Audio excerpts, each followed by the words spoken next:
To put King and Kirk on the same footing is an erroneous thing to do. While Kirk actually lived out the values that he talked about publicly, Dr. King did not. We know that Dr. King was involved in orgies, he liked to sleep with prostitutes, and that according to his best friend Ralph Abernathy, he even beat up a few women. While Charlie Kirk believed in the fundamental tenets of the Christian faith and the virgin birth, that Jesus resurrected from the dead, and the literal existence of heaven and hell, Dr. King didn't believe in any of those things according to his very own writings. We also know that there was a philosophical difference between the two men when it comes to Marxism. Now, while it is true that both men denounced Marxism in public, unlike King, Charlie never advocated for redistribution of wealth, for social justice. These are things that King did advocate for. And so it's safe to say that when Kirk denounced Marxism, he was being honest and truthful, whereas when King denounced Marxism, he was being a deceptive liar. Finally, when King was assassinated in 1968, there were a flurry of riots that took place across the country, whereas it's now been a few days since Kirk's assassination and we haven't seen any riots at all. This is a testament to the truth and conviction behind the words that Charlie Kirk spoke compared to the sophistry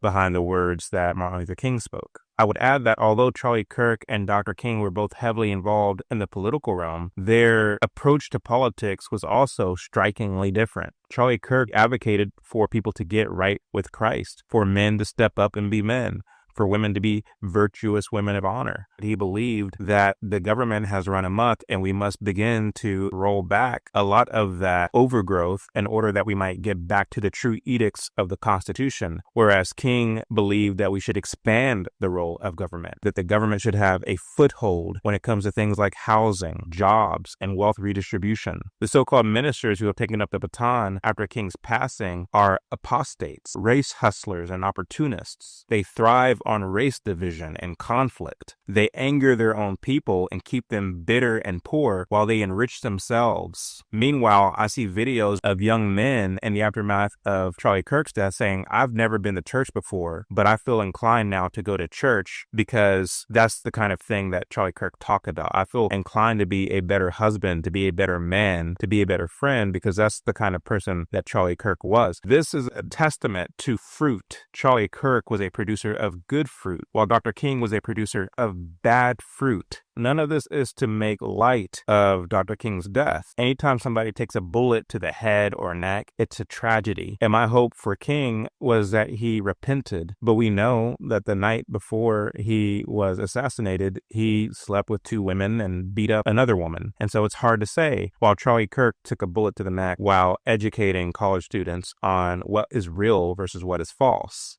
To put